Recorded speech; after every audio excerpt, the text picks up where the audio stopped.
Ok, alors on est dans le Tanya, chapitre 51, Nun Aleph, page Aïn Aleph 141. Alors, on a vu plusieurs chapitres qui nous parlent des degrés de Ahavat Hashem, de l'amour d'Hashem. Ici, Rabbi Shneur Zalman va compléter en quelque sorte tous ces enseignements en se basant sur ce qu'on a vu déjà plus haut, sur ce qu'on appelle le Lashon HaYenuka. Le Yenuka, c'est-à-dire l'enfant, en fait, ça fait référence à un passage du Zohar où il y a un enfant qui va apprendre Rabbi Yitzhak et Rabbi Yehuda, deux grands élèves de Rabbi Shimon, des secrets sur la Neshama, et en particulier sur le fonctionnement de notre attachement à la Shrina. Comment faire pour que la Shrina réside sur nous? Et là-bas, ce Yenuka, cet enfant qui est en fait un prodige, eh bien, il avait dévoilé que quand on fait Torah ou Mitzvot, c'est le même processus que ce qui se passe dans une bougie. Une bougie, il y a la cire, ou l'huile, il y a une mèche, il y a une flamme, et ça crée de la lumière. Et là-bas, la chorma, l'étude qu'on fait, elle correspond à cette huile qui va monter. Et grâce à la pratique des mitzvot et la Torah, on arrive à faire qu'il y ait une lampe qui brille au-dessus de notre tête, qui est la lumière de la Shrina. Alors, si vous voulez, c'est comme si on veut que la Shrina elle vienne sur nous, il faut alimenter cette flamme divine. Donc la flamme divine, il faut qu'elle se nourrisse. Et elle se nourrit en réalité, elle se nourrit de la Torah. On va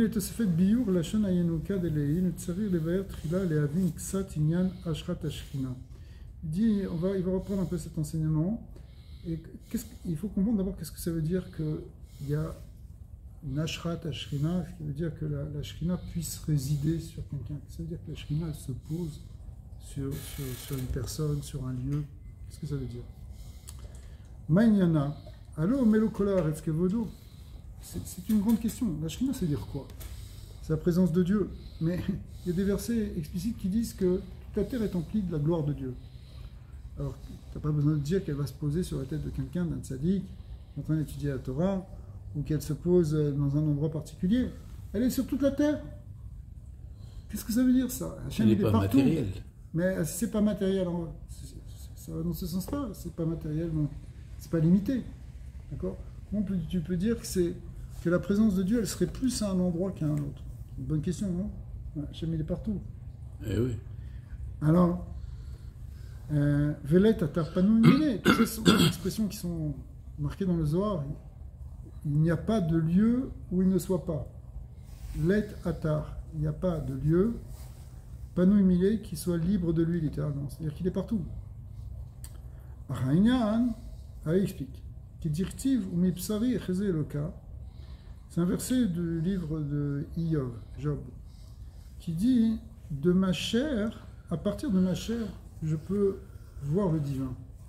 Alors c'est un verset qui a souvent été interprété en disant que, comme l'homme est à l'image de Dieu, même quelque part le corps est à la ressemblance d'une structure divine, effectivement le gouffre, le corps est lui-même composé selon le modèle des séphirotes.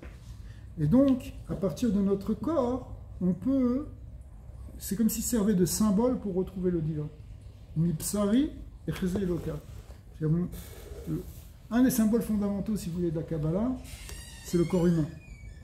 Il y a d'autres symboles, il y a les symboles des lettres, il y a le symbole peut-être des arbres, mais le symbole qu'on utilise énormément dans la Kabbalah, c'est des symboles anthropomorphiques. Mepsari, faisait le cas. Alors, mais ici, chez Kemo, chez Neshamat Adam, ou Memalea, alors, ici, on va utiliser ce concept pour comprendre justement comment fonctionne cette relation avec le divin, ou plus exactement, comment fonctionne le divin dans le monde. C'est quoi l'idée? C'est que, ok, alors on va regarder l'homme comme modèle, comme symbole on vient de dire, Et effectivement, qu'est-ce qu'on voit? On voit que l'homme, il est construit d'un corps et d'une âme. Donc il y a le corps, et le corps, on dit qu'il a 613 membres, enfin 613 parties, on va dire comme ça, on ne va pas trop rentrer dans les détails maintenant, on y était déjà rentré avant. Et il dit la chose suivante, c'est que, alors 613, j'ai dit 613 parce que j'ai parlé de la claloute, mais en réalité, les vertèbres et les ossements, ils sont au nombre de 248. Bon, après, si on compte aussi ce qu'on appelle les guidines, les veines ou les nerfs, enfin, tout ce qui est canaux, on arrive à ce nombre de 613. Ici, il reprend essentiellement la structure des os, et il dit comme ça, hein, de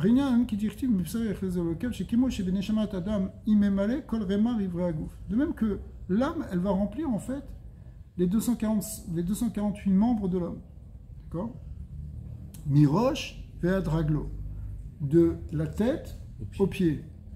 Ve'afal piken ikar meshkana ve'ashraata ibemocho, mais malgré tout, la neshama, elle se trouve essentiellement dans le corps.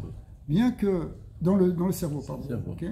Pourquoi? Parce que, en fait, si vous voulez,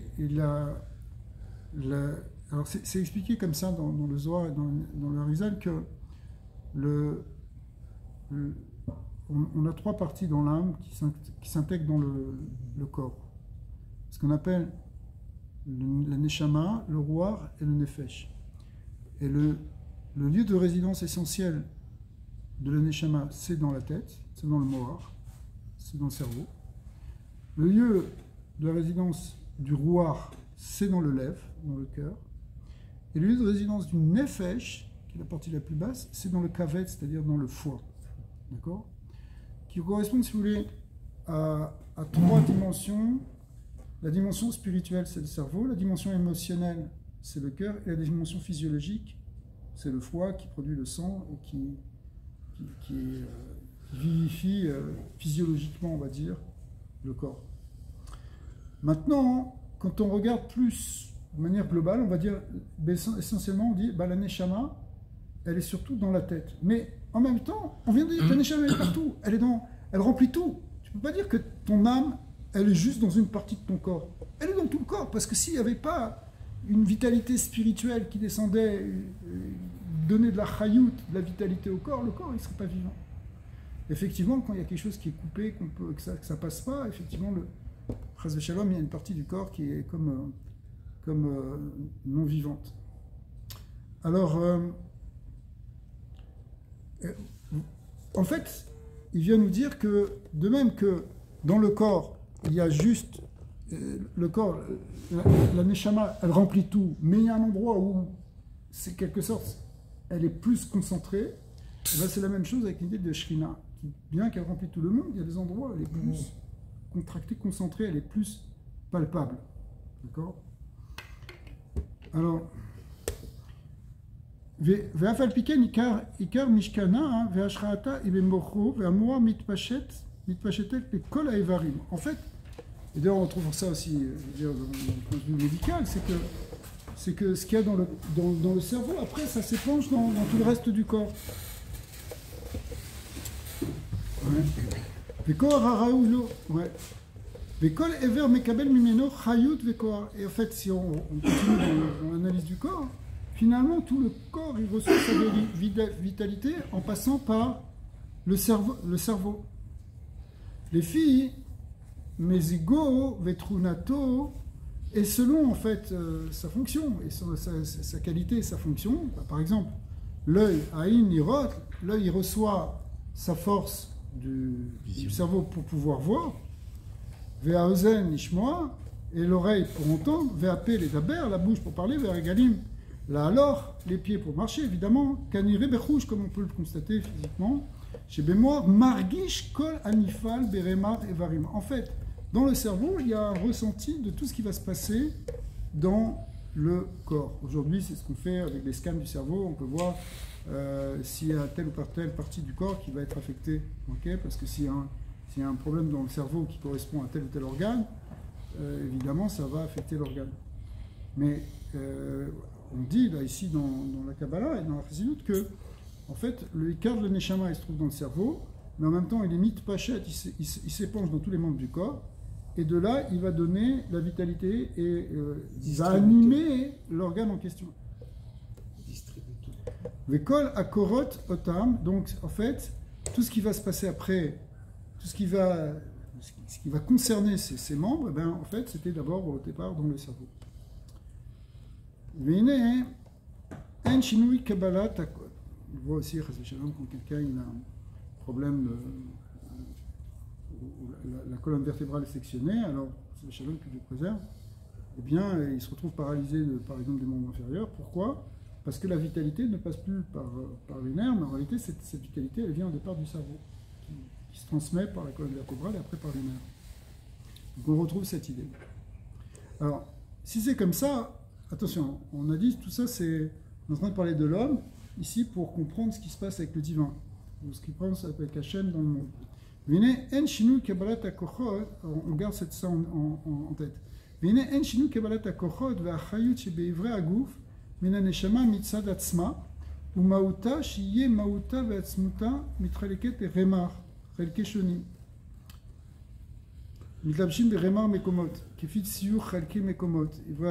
Alors, c'est pas que la Neshama elle-même, elle se sépare en 613 parties. Ouais. La Neshama, ou en 613 ou en 248, ici, on regarde juste les membres.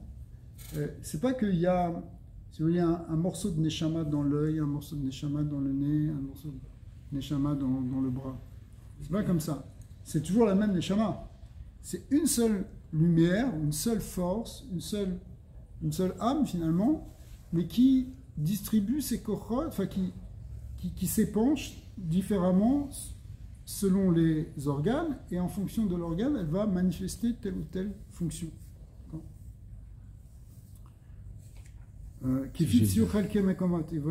Chez les physés, nimsa atzmuta ou mauta metsur betsur gashmi vetvut vedmut vetavnit ketavnit aguf razvishal.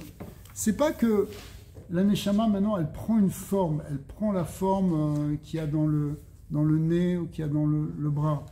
C'est elle en réalité, quelque part cette neshama elle est pas affectée directement par le corps. On va voir qu'il y a un retour quand même, mais ça veut dire elle change pas. Il n'y a pas de chinouille, c'est toujours la même neshama et elle est la même partout. Simplement dans le keli du corps, dans cet organe particulier, elle va donner une vitalité qui va se traduire par telle ou telle fonction de l'organe. Mais en fait, elle, c'est pas que tout d'un coup, elle est devenue un œil. Elle n'est pas devenue un œil. C'est la même lumière, mais quand elle rentre dans le filtre de l'œil, c'est ce qui permet de voir. D'accord ? Donc c'est pour dire que c'est pas que la neshama, maintenant, on a 613 neshamot, ou 248 neshamot, ou morceaux de neshamot. C'est pas du tout ça. C'est une seule chose qui, finalement, reste le même. C'est unique. C'est ce qu'on appellerait l'élixir de vie. Je sais pas, mais on comprend où il veut en venir avec l'idée que, en fait, Hachem, il est partout, oui, mais qu'il est toujours le même et qu'il n'est pas affecté par quoi que ce soit dans le monde. La clipa, c'est pareil. Hein? La clipa qui est là, qui l'empêche, c'est pareil. Oui, c'est-à-dire, à Kadosh Baruch, parce qu'on a dit comme ça, l'Etatar Padmimine. Hachem, il est partout. Melokolares Kevodo. La gloire de Dieu, c'est-à-dire la Shrina, elle est partout sur terre en vérité. D'accord? Mais d'un autre côté, on dit pourquoi la Shrina, elle réside plus sur le tzaddik, elle réside plus dans un endroit Kadosh. Ouais. Alors, il prend cet exemple pour dire, premièrement, il faut savoir que Hachem, il est partout et il est le même, quel que soit l'endroit où il est. Comme la Neshama, elle reste unique et la même, quel que soit le membre qu'elle est en train d'animer.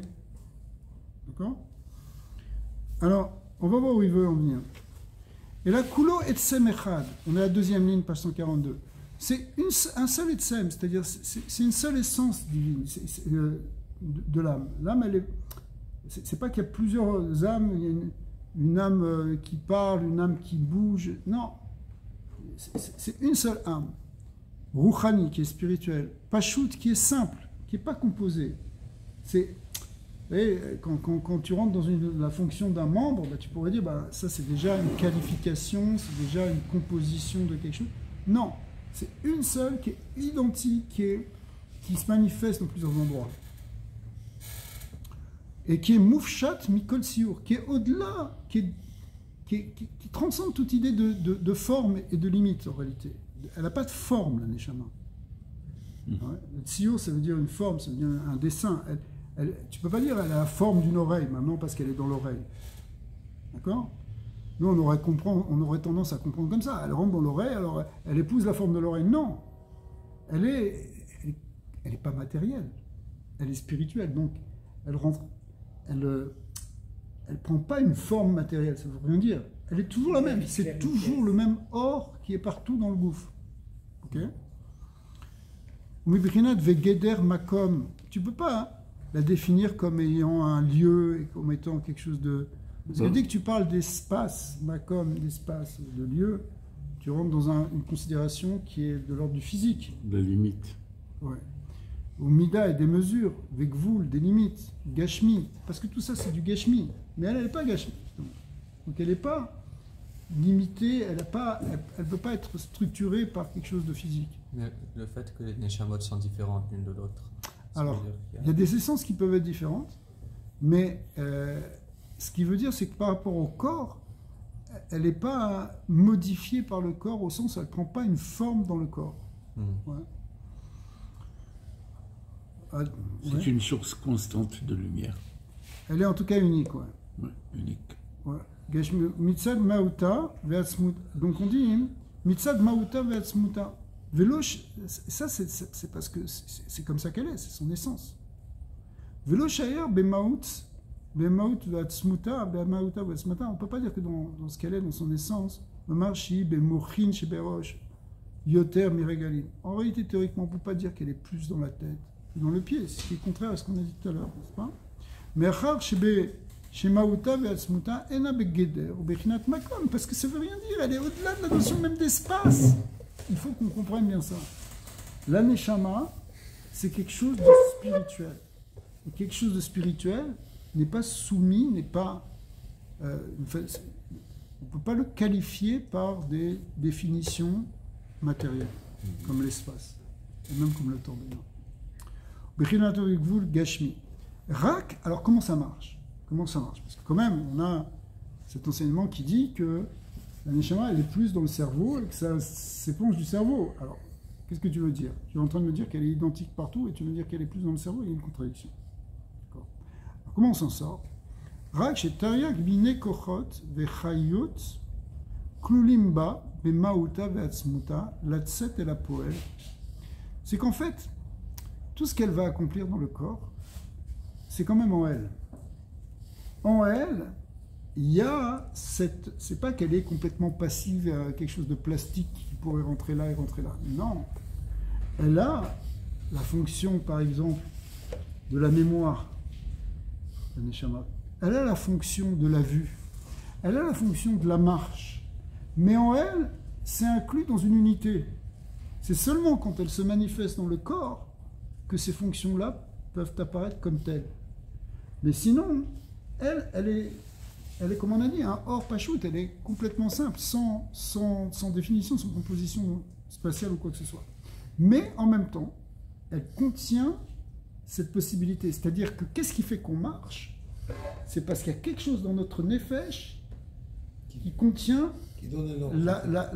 La force de la marche. Ouais. Vous comprenez? Elle reçoit un ordre aussi, non? Ouais. Mais il C'est un faut... ordre qu'elle reçoit. Quand est-ce qu'il se déclenche Ouais, et par qui?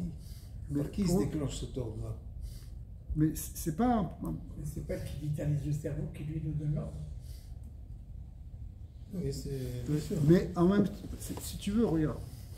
Si le pied il bouge, c'est qu'il y a une partie de l'âme, du nefesh, la partie inférieure, qui s'appelle nefesh, qui est dans le pied. Si cette âme-là, elle ne reste pas dans le pied, quand une âme elle sort d'un corps, au moment de 120 ans, on va dire, eh bien le corps il reste inerte. Donc ce qui donne la vitalité et la possibilité aux organes de fonctionner, c'est bien l'âme. Mais en même temps, on pourrait dire que tout dépend du corps. Oui, extrêmement tout dépend du corps, mais en même temps, puisque c'est la neshama qui vivifie le corps, c'est pas simplement comme si vous voulez une alimentation électrique où tu fais, et puis finalement c'est le moteur de la machine qui fait que ça fonctionne, mais c'est toujours le même courant. Non. Ici, la Neshama, elle vient avec cette force qui va faire marcher, cette force qui va faire voir. C'est pas que elle prend la forme de la vue, mais elle contient cette capacité de voir et elle contient cette capacité de donner la vue, si vous voulez. Oui. Est-ce qu'elle reçoit un ordre aussi du cœur, par exemple? Je sais pas si c'est pour l'instant. La bonté ou des trucs comme ça. Pour l'instant, on regarde comment elle fonctionne dans les organes. Okay. D'accord? Après, cette question, c'est une question, on essaiera d'y rentrer. והגילוי מההלם לאחריות רמ"ר איברים ושס הגידים שבגוף על ידי התלבשותן בנפש הרוחני שיש לו גם כן רמ"ר ושסה כוחות וחיות חיים. Alors, à tel point que, on va dire par exemple, je vais essayer de le présenter un peu autrement, pour qu'on comprenne. Parce que c'est une idée assez fine qui est expliquée dans les Sfarim de Chassidut, sur l'idée de quelque chose qui est... C'est un peu comme un potentiel qui est en elle. C'est plus qu'un potentiel en réalité. Mais, par exemple, vous connaissez cet enseignement qu'on dit qu'il y a 613 parties, et là, je dis le mot partie, bien qu'il ne soit pas très juste, de l'âme, qui sont reliées en relation avec les 613 mitzvot. Ouais. En fait, que chaque fois qu'on fait une mitzvah, ça éclaire telle ou telle partie de notre neshama. Ça donne de la lumière, de la chayut. Donc, en fait, ce qu'on voit, c'est qu'on peut dire aussi, d'une certaine manière, la neshama, elle a 613 parties. Mais en même temps, c'est pas tout à fait vrai, parce que son essence, elle est une. Elle est rouhani. Donc, quand on dit des parties, c'est pas des parties au sens matériel. C'est ça qu'il veut dire. C'est des parties au sens des qualités intrinsèques qui sont dans la neshama. Elle a cette capacité de pouvoir donner la vue, elle a sa capacité de pouvoir donner la parole. Ça, c'est dans la neshama, mais c'est pas qu'elle a une partie physique qui correspond à la parole. C'est seulement quand elle est dans la bouche qu'elle va permettre la parole. Mais pour qu'elle puisse permettre la parole, c'est qu'en elle, il y avait aussi cette notion à un niveau rouhani de parole. Mais comme vous voulez dire... C'est pour ça qu'on peut parler de 613 dans le nefesh, et pas simplement dans le gouffre. Comme il a voulu dire Élie, au départ, si elle distribue, tout en restant unique, elle a quand même reçu un ordre quelque part. Ça vous intéresse l'ordre? Je vois. Bah, c'est mieux d'être dans l'ordre que parce dans qu'il les ordres. il se dit que le céder, si tu veux. Et ça veut dire quoi qu'elle a reçu un ordre? Ça veut dire... C'est-à-dire que la neshama, indépendamment de la vie d'un corps humain, la neshama qui a été placée dans chaque corps humain, étant une parcelle d'Hachem, ça veut dire que au départ, c'est Hachem qui a donné cet ordre. Oui, oui, d'accord. Alors voilà, il y a la réponse. Ok, ok, c'est bon. Ça va. C'est l'ordre, c'est dans l'ordre. Mais la neshama, vous avez dit, c'est un potentiel. Ça veut dire, c'est comme si toutes ces... C'est un koach ou c'est un poil? C'est la question. Non, en réalité, c'est ni l'un ni l'autre. C'est ce qu'il a expliqué ici, mais ça demande un peu plus d'explication. C'est que ces kochot-là, elles sont nichlelot ba, elles sont incluses en elles. Donc on peut le voir donc, comme un potentiel au sens où la neshama, avant de venir dans un corps, on la voit pas parler, on la voit pas marcher. Parce que qui c'est qui parle et qui c'est qui marche? C'est le corps, c'est dans le corps. Mais en même temps, qu'est-ce qui fait qu'elle peut parler, que le corps il va pouvoir parler ou qu'elle va marcher? C'est parce qu'il y a quelque chose dans le nefesh qui le fait parler ou le fait marcher. Il faut qu'il y ait la jonction des deux. C'est dans la jonction des deux. Mais bien que la neshama elle soit une, ça veut dire qu'elle a la capacité de faire marcher. Et où est-ce que s'exprime la capacité de faire marcher? C'est dans les pieds du corps. C'est comme le cerveau. Ouais. Tu peux le voir un peu comme le cerveau qui effectivement tient tout. Qui commande dans tout le corps, c'est ça? Ouais. Alors, c'est pas un corps, un poil, c'est ce qu'on appelle un, dans la chassidut précise, ça s'appelle un LM et un giloui. Quelque chose qui est caché au départ et qui se manifeste. C'est un non manifesté et un manifesté. C'est-à-dire de manière non manifestée dans l'âme, il y a tout ce que tu vas trouver après comme fonction dans le corps. Mais c'est non manifesté parce que la Neshama, elle n'est pas dans ce niveau-là. Ok, Elle est d'accord, dans- c'est- Elle est. C'est. Et l'information est contenue dans la Neshama, ça veut dire. Par exemple, la notion de LM, voilà, exactement. La notion de LM et de Gilouï, pour vous donner un autre exemple, c'est par exemple ce qu'on voit dans la lumière qui sort d'une lampe. La lumière qui sort d'une lampe, bon, ben nous on voit la lumière, ok? On voit des rayons de lumière. Mais en fait, cette lumière-là, pour qu'elle arrive là, c'est qu'elle était dans la lampe. Elle était dans le luminaire. Le luminaire, il produit la lumière. Mais comment est la lumière dans le luminaire? Dans le luminaire, tu ne le vois pas en tant que lumière. Vous me saisissez ou pas? Ouais. C'est seulement quand elle sort que tu la vois en tant que lumière. Tant qu'elle est dans la source de lumière, elle est incluse dans la source de lumière, tu ne la vois pas en tant que lumière. Elle est à un état voilé en elle, dans la source de lumière. Et c'est quand elle sort qu'elle se dévoile. C'est une réaction aussi. Tu as le barrage à la baie James, quand on voit l'énergie, et après il y a une réaction qui va se passer au niveau de l'ampoule et de C'est ça, l'union entre le Nefesh et la Neshama. et qui va faire cette C'est sûr que tu pourrais dire, même par exemple, si tu prends l'image du soleil. Alors l'image du soleil, tu peux commencer à dire, oui, mais évidemment, il y a des réactions de la fission de l'hélium à l'intérieur qui crée. Mais en réalité, hein, si tu ne rentres pas dans cette analyse-là, tu vois de la lumière qui sort du soleil. Mais elle était où avant, cette lumière? Elle était dans le soleil, mais pas en tant que lumière, en tant que ce qu'on appelle or anichlal bemaor. La lumière incluse. On a vu déjà ce concept-là au début du Tanya. On expliquait. Ah non, on va le voir plutôt dans la deuxième partie. Mais il a fait référence à ça. Et si vous voulez, ça veut dire, c'est comme si c'est une chose, mais alors c'est plus qu'un potentiel. C'est qu'elle est là, cette lumière, mais un état caché.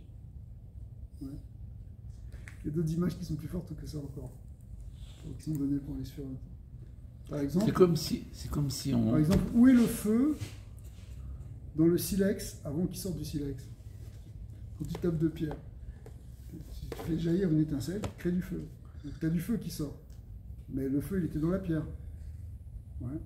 Mais simplement, alors là-bas, il était vraiment plus qu'un état divin. Il était même pas dans une metsiout de feu. Il était dans une metsiout de pierre. De cacher. Ouais. Il était de la pierre.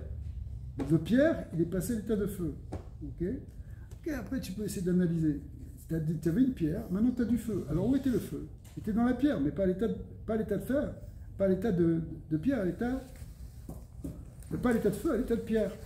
Ok. Feu potentiel. Je ne sais pas, parce que c'est deux pierres, c'est la réaction entre deux pierres. Non, oui, mais là, c'est très. les deux pierres. Ouais, mais ça donne le feu. Bah, ok, c'est la réaction. Ça, c'est vraiment Poal. C'est la réaction de deux pierres. Ok, et ça veut dire le feu, il était dans la pierre. Comme l'enfant de naître et tout ça, il est où? C'est pareil, mais il vient Alors, l'enfant, c'est encore autre chose. C'est encore autre chose. Mais alors, un autre exemple. Par exemple, voilà, la flamme et la braise. Tu regardes un feu. Tu as de la braise, tu as une braise, et il y a une flamme qui sort. Mais la flamme, elle sort de la braise. Donc elle était dans la braise. Après effort. Hein? Après effort, la femme sort de la Ok, braise. il y a quelque chose qui s'est fait. Mais maintenant, tu vois une braise qui produit de la flamme. Ok. Alors bien sûr, tu peux dire c'est la combustion du carbone avec de l'hydrogène. Mais tu as une pièce, tu vois une braise qui fait jaillir une flamme. Où était la flamme dans la braise? Elle était dedans puisqu'elle sort de là. D'accord? C'est comme ça qu'on le voit. Moins pour un esprit comme le nôtre. Okay. Alors, tu peux dire qu'elle était à l'état de braise au départ, donc elle n'était pas à l'état de flamme.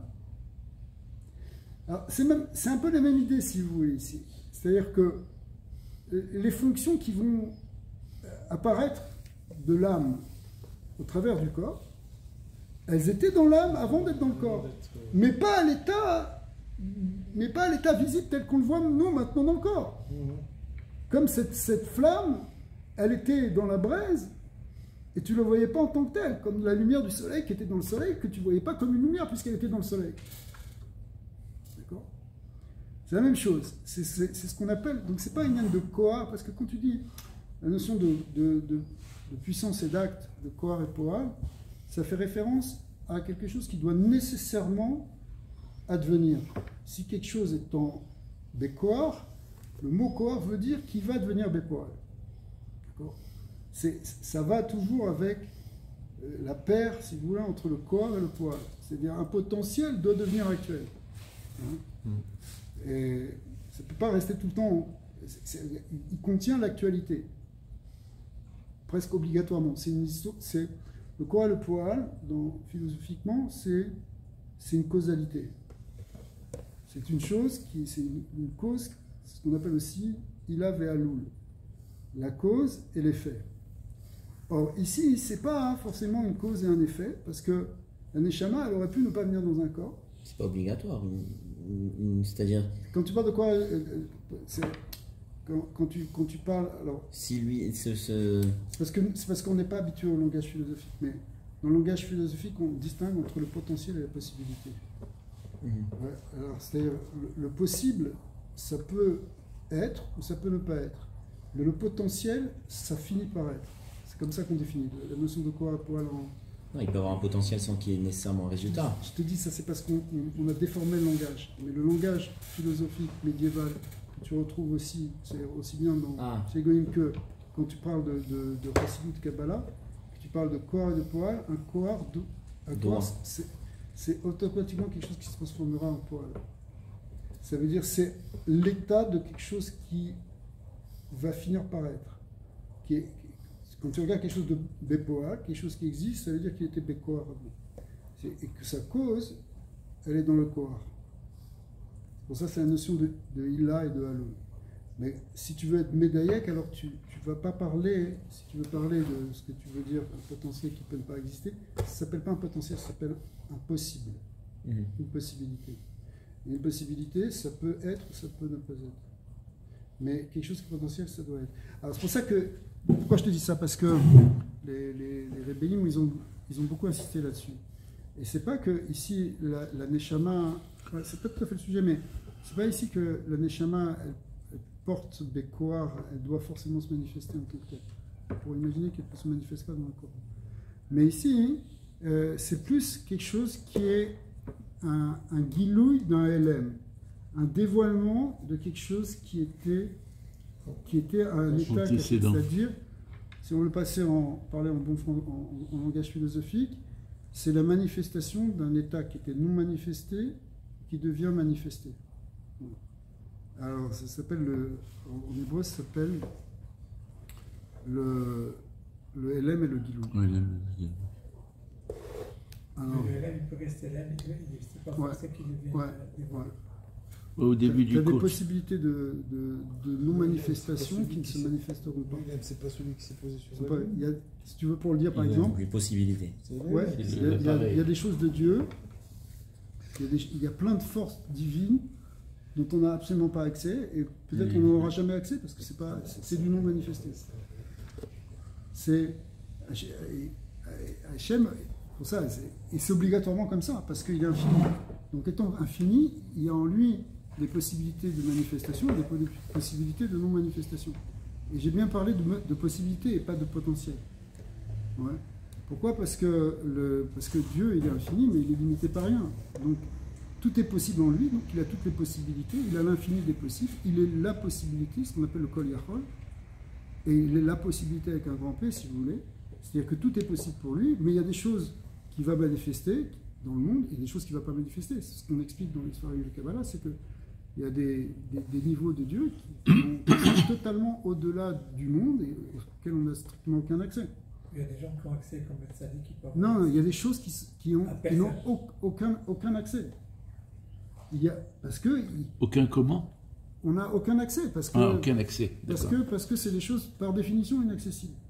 Parce que Dieu est infini, donc il a aussi l'infini des possibilités de manifestation.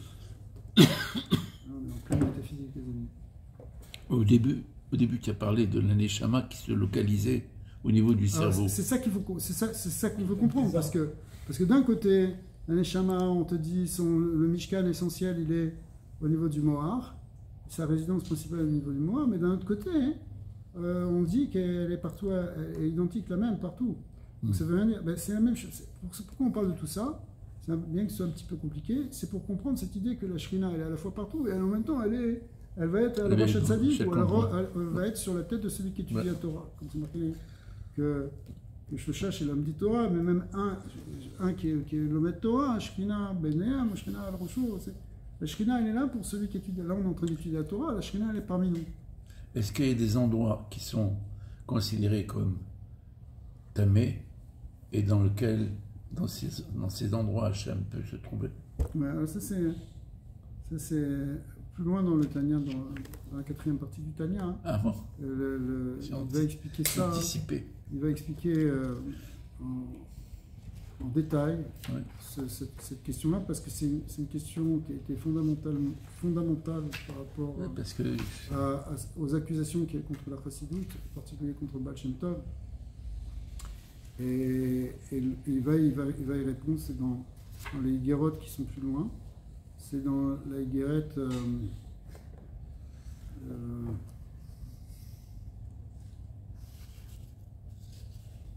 la Higueret 25. La Higueret 25. La Higueret 25, là-bas, hein, il pose cette question. Bon, puisqu'on est dans les parenthèses, on peut se permettre. Et comme ça met du temps, on y arrive. Donc là-bas, il ramène un fameux enseignement du Baal Shem Tov qui est marqué dans un livre qui s'appelle Savat Haribash et qui dit que la Shrina, elle est Mitla Beshet, je me rappelle de ça. Les étincelles. Voilà, elle est même dans les endroits tamés. Oui. Quoi? La Shrina, elle est dans un endroit tamé. Elle est dans un Bet Avodah Zara, elle est dans les toilettes, Ras Shalom. On n'a pas le droit de penser, on n'a pas le droit de dire des livres Torah ou des toilettes. D'accord? Pourquoi? Alors, ça a l'air que le Baal Shem Tov, il a dit une hérésie. Alors, il explique que d'abord, premièrement, le Baal Shem Tov, il a parlé en yiddish et que ça a été mal traduit. Et il explique quelle est la vraie kavana du Baal Shem Tov. Et il dit, de toute façon, c'est pas le Baal Shem Tov, parce que c'est marqué déjà dans le Harizal. Ah. Et pourquoi? Parce que, alors bon, on ne va pas la faire tout entière, mais l'idée c'est qu'il distingue entre ce qu'on appelle la hitlav shoot de la Shrina, le fait que la Shrina s'habille quelque part, et la Ashrat Ashrina, le sujet dont on est en train de parler maintenant. La Ashrat Ashrina, le fait que la Shrina réside. En réalité, il explique, parce que là-bas, le Harizal lui-même a expliqué que, par exemple, bien que, comment on peut comprendre que l'ânesse de Bilam, vous savez que Bilam il avait une ânesse, elle s'est mise à parler. Ouais. Alors comment elle parle? Une ânesse, elle ne parle pas. En plus, c'est un animal qui est tamé. Ouais, donc, a priori, pas de Gdusha là-bas. Et pourtant, elle a dit des choses qui étaient vraies. Elle a parlé, cette ânesse. Alors il explique que c'est la Shrina qui est venue dans sa bouche. Mais en même temps, elle n'a pas résidé, parce qu'elle ne va pas résider dedans, mais elle peut, de loin, en quelque sorte, animer et Sans parler. alors c'est le sod, c'est des choses qui sont très profondes, ce sod de ce qu'on appelle Galut Ashrina, Ashrina est un Galut là-bas. Mais ça fait référence à une grande discussion philosophique sur dans ce cas-là, on maîtrise. Est-ce que Dieu est-ce que le Tzimtzum c'est Kepshuto, est-ce que c'est Lokepshuto, est-ce que Hachem il s'est retiré du monde, est-ce qu'il y a des endroits où il n'est pas là, ou est-ce qu'il est quand même là, mais simplement pas de manière manifestée réellement. Effectivement, la réponse, c'est que, et c'est lié avec ce qu'on est en train de voir, c'est que Hachem il est partout, mais en même temps il y a des endroits où il est vraiment manifesté.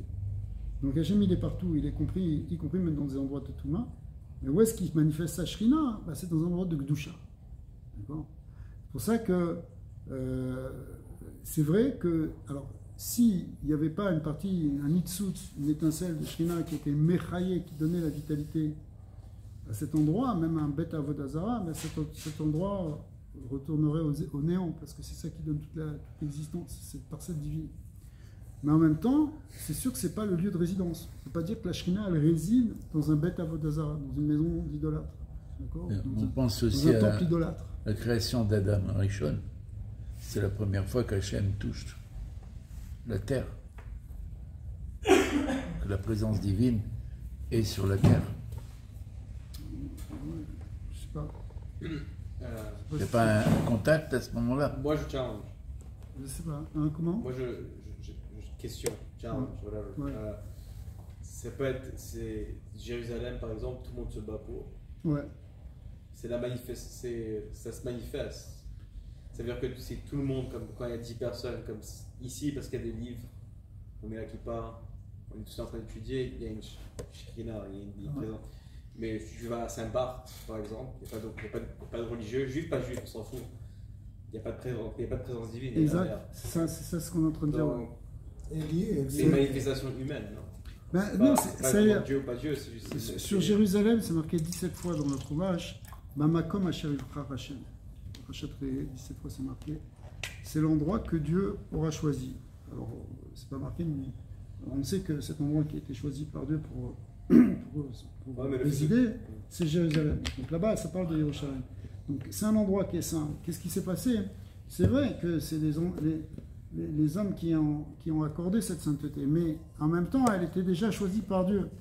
Marqué David Améler, quand il est venu, au départ, David Améler, il n'habitait pas à Jérusalem.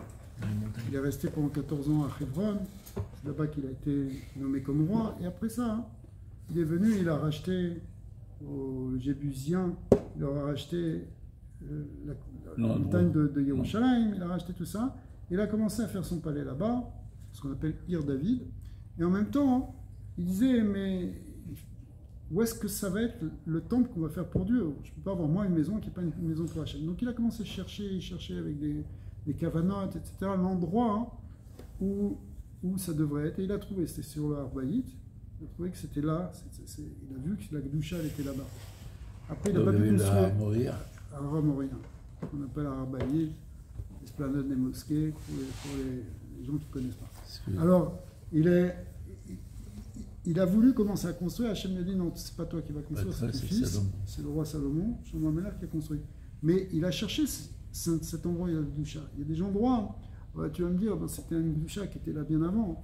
On sait que déjà à l'époque de Malkisedek, qui était le fils de Noah, c'était déjà un centre spirituel là-bas, il y avait déjà une Gdoucha. Effectivement, la Kedat Yitzhak qui était là-bas, Yaakov il s'est couché, etc. Donc il y a un endroit qui a une Gdoucha et qu'il faut révéler. Il y a des endroits dans le monde qui ont une Gdoucha. Mais maintenant, si toi tu vas à Saint-Barth, ou dans un endroit où a priori il n'y a rien de sacré, mais si maintenant tu t'installes et tu mets dans ta maison, tu mets des soirées, mais tu commences à étudier la Torah, tu vas attirer la Shekhinah en ce moment. Et c'est ce que je suis en train de dire. Alors, c'est exactement ça. C'est-à-dire que, c'est pour ça que le Zohar, d'ailleurs, dans Parashat cette semaine, il y a un Zohar intéressant qui explique là-bas sur l'idée que quand on est rentré en Eretz Israël, alors des fois il y avait des négaïm sur les maisons, des plaies qui venaient sur les pierres des maisons, il fallait enlever cette pierre. Et là-bas on trouvait des trésors. Mais aussi cette pierre-là, elle avait une touma. De là, le Zohar il développe, et il dit, quand tu rentres dans une nouvelle maison, ou surtout quand tu construis une nouvelle maison, tu dois tout de suite, dès les premières pierres de la construction, mettre de la Gdoucha et dire que c'est pour Hachem, et en quelque sorte le sanctifier cet endroit. Ouais. Ce qu'on appelle, d'ailleurs, quand on construit une synagogue, on fait tout un rituel, on met une pierre, on fait Hanoukat des Habayit. filotes. Non, Hanoukat Habayit, c'est quand Après. Mais au départ, c'est ce qu'on appelle la Even Pina. Quand tu mets, la première pierre, tu fais tout un rituel pour que cet endroit-là, il va être construit selon la Gdoucha. Et il dit, les idolâtres, eux, ils font la même chose, ils consacrent les choses à leur Avodazara ou à leur Touma pour amener un rouard de Touma. Mais comment toi, tu vas attirer un rouard de Gdoucha? C'est en sanctifiant. Et quand tu fais Hanoukat Bayit, c'est ce qu'on fait nous aussi, quand on achète un nouvel appartement ou quand on rentre dans une nouvelle maison, on va étudier la Torah, on va dire des divrei Torah pour attirer la Shrina, pour que la Shrina elle soit là dans cette maison et qu'elle amène la bracha. Alors, effectivement, il y a un rituel de l'homme qui amène la Gdusha et la Shrina, et c'est ce qu'on est en train de voir avec cette histoire justement, que ça veut dire que quand quelqu'un étudie, la Shrina elle va résider sur sa tête. Mais en même temps, si tu veux, c'est aussi la Shrina qui a décidé dans certains endroits de résider. Donc c'est les deux à la fois. Alors ça, c'est important de savoir que c'est les deux à la fois. Il y a des endroits dans le monde où on peut les retrouver, où il y a un canal, et quand Yaakov Avinu il s'est couché à l'endroit du Harabaït, du Kodesh à Kodashim, il a vu une échelle qui montait jusqu'au ciel, jusqu'au Kisei Hakavot qui était sur terre. Cette échelle, elle symbolise justement l'endroit, et c'est pour ça qu'il dit Zéchar Hashamayim, c'est la porte du ciel ici. Pourquoi? Parce que Il a vu que c'est là qu'il y avait le canal. S'il s'était couché plus loin, il n'aurait pas été au niveau du canal. Il s'est mis à l'endroit où il y avait le pilier de lumière qui reliait les mules. Abraham Avinu aussi a Sur les fait autres. ça. Ouais. Il a vu la Ma'alat Marpella. Mais Il a vu la ducha qui avait donné Ouais. la pomme. avec cette explication, tu peux expliquer aussi comme quoi, et je te donne un exemple, Adam il a été fait dans l'image de Dieu, et Dieu pourrait, tu peux faire l'inverse, Dieu a été fait dans l'image de l'homme. Tzimtzum, tu sais, c'est un miroir, c'est un effet, non? Il y a pas C'est ce parce que concept. ça veut dire que Dieu, il a été fait. Ça Bah, veut dire quoi? Pas Dieu a été fait, mais Dieu a été manifesté. Bah, Ça prend un humain pour manifester ça. Non, c'est pas. Ça va avec ce qu'on dit. C'est pour donner la présence divine à quelque chose, il faut que je la ressente. Il y a un reflet. C'est comme la lumière. Je peux pas voir une lumière. c'est effectivement à l'homme de faire résider Dieu dans son monde. C'est ça, en particulier, c'est au peuple d'Israël. C'est ça. La fonction du peuple d'Israël, c'est finalement de ramener De la Shekhinah sur révéler terre. Hachem. Ouais. Comme une lumière divine. Une lumière. Sorry, Non, mais c'est intéressant. Une lumière. C'est pas en train de jeter de la, c'est un reflet de la lumière. Comme le soleil, la lune par exemple, elle reflète la lumière du soleil, n'est-ce pas? Ouais. C'est la même chose aussi, non? Donc quand tu parles de la lumière divine, c'est parce que nous on est en train de refléter une lumière Ouais, aussi, non? c'est juste, bien sûr. Bien sûr, c'est l'homme d'amener ce qu'on appelle l'or roser, la lumière réfléchie. Oui. Il y a une lumière incidente et une lumière réfléchie. L'or yachar et l'or roser. Eh bien, effectivement, c'est quand il y a les deux mouvements que les choses elles sont complètes. Il y a une fameuse Torah de Rabbi Nachman là-dessus, qui parle de l'ashgacha divine, la providence de Dieu. C'est lié avec ça. C'est que la providence de Dieu, c'est que Dieu, il nous regarde, il nous surveille, il intervient quand il faut. Mais pour que cet ashgacha, cette providence, ce contrôle, il soit complet, il faut que ça aille dans les deux sens, qu'il y a Dieu qui nous regarde, mais que nous, on regarde aussi vers Dieu. À ce moment-là, hein, parce que c'est un peu comme si tu voulais surveiller quelqu'un, mais qui te tourne le dos, qui part de tous les côtés. Mais si lui, il te regarde, c'est plus facile de le protéger, de surveiller. D'accord ? Donc c'est la même idée. C'est-à-dire que si vous voulez, la lumière, elle est complète que quand elle fait un aller-retour. Bon, Non, Vous avancez ce que j'ai demandé, je sais. il y a une image qui a été. Une image qui est très. Parce que c'est très- J'adore ça, mais- Parce qu'il est dans ton axe, il te réfléchit. Parce qu'il est à Naples. Dans le. Il est Je pense que c'est dans le Shirachirim. Dans le Shirachirim, Ouais, on parle des interstices ouais, de la fenêtre ouais. à travers lesquels Hachem choisit de voir ce qu'il veut voir. Metzis Menacharakim. Mais t'as raison, Metzitz Minacharakim. Donc, et quelqu'un a comparé ça à la maman qui est dans la maison et qui surveille son fils d'en haut Ouais. à travers les interstices de sa Voilà, fenêtre. c'est ça. Mais ça touche vraiment le sujet qu'on a dit. Est-ce que Hachem il est dedans? Est-ce qu'il est de dehors? Est-ce qu'il regarde dedans? Voilà. Mais en réalité, il y a les deux. Il est à la fois dedans et à la fois il y a des endroits où on ne le voit pas, où il est moins manifesté. Et on a l'impression que c'est de l'extérieur qui nous regarde, ou qu'il intervient par l'extérieur. Comme dans l'histoire de l'âme de Bilam, où il intervient, mais même s'il ne réside pas dedans. D'accord ? Ça fait penser aussi aux fenêtres du temple Ouais. qui étaient construites de manière Éclairé dans contraire à la convention en fait, l'extérieur. puisque c'était le temple qui éclairait le monde et pas le monde qui éclaire le temple. C'était concave, je crois, et pas convexe. Comme dans l'arche. Hein? Comme dans l'arche. Comme dans l'arche, ouais, tiens.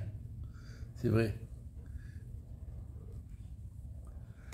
Alors, les fenêtres, elles étaient orientées comme ça vers l'extérieur. C'est ça, oui. Elles étaient comme ça. Ouais, Tu regardes les vieux châteaux, les fenêtres, elles sont comme ça à l'intérieur. ouais, Moi, si je suis à l'intérieur du château, je vois la fenêtre comme ça.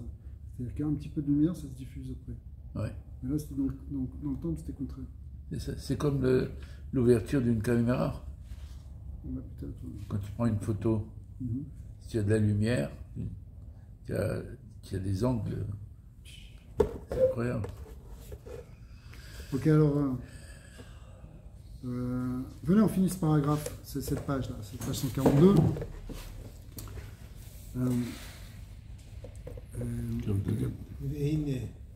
והנה, על המשכת כל התרי"ג מיני כוחות וחיות מהלם הנשמה. Voilà, il emploie le terme, c'est la המשכה c'est la propagation de ces 613 forces qui sont dans l'âme, mais qui sont dans un niveau caché en elle. Le LM, ce qu'on appelle le LM et le Giloui. Mais LM Aneshama, elle agouffe vers le corps, la Chayoto Alea,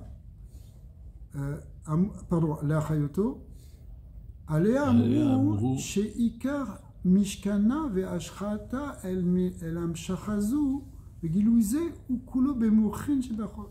Alors c'est là qu'on dit que ce qui va se propager pour donner la Chayot et sortir du LM, ça va, on va le voir comme sortant du cerveau. D'accord? C'est la force qui va venir du cerveau. Mais en réalité, elle est partout. Mais la reine, הם מקבלים תחילת הכוח והאחריות הראוית להם לפי מזגם ותכונתם שהן חב"ד וכוח המחשבה וכל השאר למוחין ולא זו בלבד. Alors c'est pour ça qu'au départ, elles reçoivent toutes ces forces à partir du cerveau, qu'on appelle aussi, avec les fonctions du cerveau qu'on appelle Chokhmah, Bina, Da'at.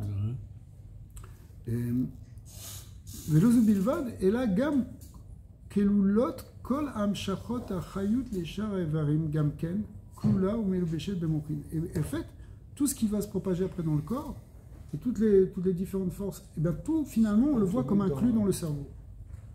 ושם הוא עיקרה ושורשה של המשכה זו, et c'est là-bas qu'elle est essentiellement là-bas, et que c'est de là-bas que ça va se propager, et Bechinot Giloui, vers le Giloui. Donc, elle vient, tout est BLM, toutes ces forces-là, elles sont en quelque sorte cachées dans la Neshama, mais elles vont commencer à se manifester à partir du cerveau. C'est-à-dire que le cerveau, on va le voir, d'ailleurs, on va le voir physiologiquement, on va voir qu'il y a un influx, un impact, un ordre qui est donné par le cerveau pour donner la vitalité à tel ou tel corps. Mais en réalité, elle était déjà cachée dans l'âme, cette force-là qui va donner la marche ou qui va donner la vue. Vous comprenez? Mais quand est-ce que ça commence à se dévoiler? On va voir du cerveau. C'est quelque chose qui est très délicat en fait. C'est un sujet qui est une vraie question. Comment comprendre le lien entre le spirituel et le matériel? Tu as deux choses qui sont très différentes. Tu as l'âme qui est purement spirituelle, abstraite d'une certaine manière, c'est non physique. Et tu as le corps qui est quelque chose de physique. Comment ça fonctionne ce lien entre les deux? Ouais. Mais en fait, n'oublions pas que tout ce qu'on entend dire là, c'est juste pour un machal, pour comprendre après comment va fonctionner la Shekhinah, mais on en a déjà un petit peu parlé.